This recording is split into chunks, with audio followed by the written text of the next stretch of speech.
Hi అండి, welcome to Uma's kitchen. వేడి వేడి వెజిటేబుల్ బిర్యానీ ఇలా చేసుకుంటే రుచి చాలా టేస్టీగా ఉంటుందండి. చూసారు కదా, అంటుకోకుండా ఉంది. దీనిలోకి రైతా కూడా చేశానండి. దానికి కావాల్సినవి ఒకసారి చూద్దాము. ఆలుగడ్డలు, క్యారెట్, నానబెట్టిన బఠానీ, టమాటా, ఉల్లిగడ్డలు, పచ్చిమిర్చి, కరివేపాకు. ఇప్పుడైతే 2 గ్లాసుల రైస్, బాస్మతి రైస్ తీసుకున్నానండి. తీసుకొని వీటిని వాష్ చేసుకుందాం 2 సార్లు వాష్ చేసుకొని పెట్టుకుందామండి. సో వాటర్ పోసుకున్నాను. ఒక 10 మినిట్స్ అట్లా నానబెట్టుకుందాము. ఇప్పుడు బాండీ పెట్టానండి స్టవ్ మీద. కొంచెం ఒక స్పూన్ నెయ్యి, 2 స్పూన్ల ఆయిల్ పోసుకుందామండి.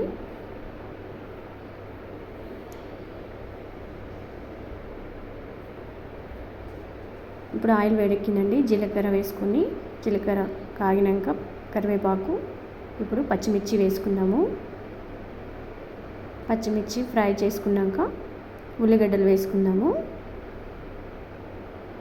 సో పచ్చిమిర్చి ఫ్రై అయిపోయాయండి. ఉల్లిగడ్డలు వేసుకొని కలుపుకుందాము. ఉల్లిగడ్డలు కూడా ఫ్రై అయిపోయాయండి. ఇప్పుడు క్యారెట్, ఆలుగడ్డలు వేసుకొని ఫ్రై చేసుకుందాము. ఇప్పుడు కొంచెం సాల్ట్ వేసుకొని ఫ్రై చేసుకుంటే అవి తొందరగా ఉడికిపోతాయండి. సో ఇప్పుడు నానబెట్టిన పచ్చి బఠానీ వేసుకోవాలండి. ఇప్పుడు టమాటా ముక్కలు వేసుకొని కలుపుకుందాము. అల్లం పేస్ట్, కొంచెం సాల్ట్ కూడా వేసుకొని కలుపుకుందామండి. చూసారు కదండి, టమాటాలు కొంచెం ఫ్రై అయిపోయాక కొత్తిమీర వేసుకొని కలుపుకుందాము. సో ఇప్పుడు కొంచెం కారం, ధనియా పౌడర్ వేసుకొని ఫ్రై చేసుకుందాము ఒక 2 మినిట్స్. నెక్స్ట్ పెరుగు వేసుకుందామండి. 1 కప్పు పెరుగు తీసుకున్నానండి నేను. పెరుగు కూడా ఒక 5 మినిట్స్ ఫ్రై చేసుకొని ఇప్పుడు మసాలాలు వేసుకుందామండి. ఎందుకంటే మసాలాలు ఇందాక వేసుకుంటే ముక్కలకి సరిగ్గా పట్టవని ఇప్పుడు వేసుకున్నాను. ఎందుకంటే రైస్ వేసుకుంటాం కదండి. ఇప్పుడు రైస్ వేసుకొని కొద్దిగా కిందికి పైకి కలుపుకొని ఆ మసాలాలన్నీ కలిసేలాగా కలుపుకొని వాటర్ పోసుకోవాలండి. 1 గ్లాస్ బియ్యానికి 1.5 గ్లాస్ వాటర్ పోసుకోవాలి.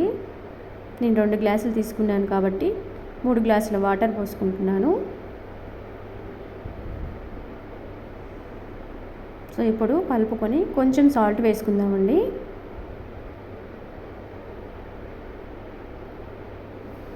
ఇప్పుడు మూత పెట్టేసుకుందామండి. సో ఒక 10 మినిట్స్ తర్వాత చూస్తే ఇలా ఉడికిపోతుందండి. అలా అటు ఇటు కలపకుండా నిదానంగా ఉడికించుకొని పైన ఉడికేస్తుంది కదండి. ఇప్పుడు నెయ్యి, కొత్తిమీర జల్లుకొని మూత పెట్టేసుకుందామండి. పెట్టేసుకొని స్టవ్ బంద్ చేసుకొని ఒక 5 మినిట్స్ తర్వాత చూద్దాము. సో చూసారు కదండి, వెజిటేబుల్ బిర్యానీ అయితే ఉడికిపోయింది. బిర్యానీ రెడీ అయిపోయిందండి.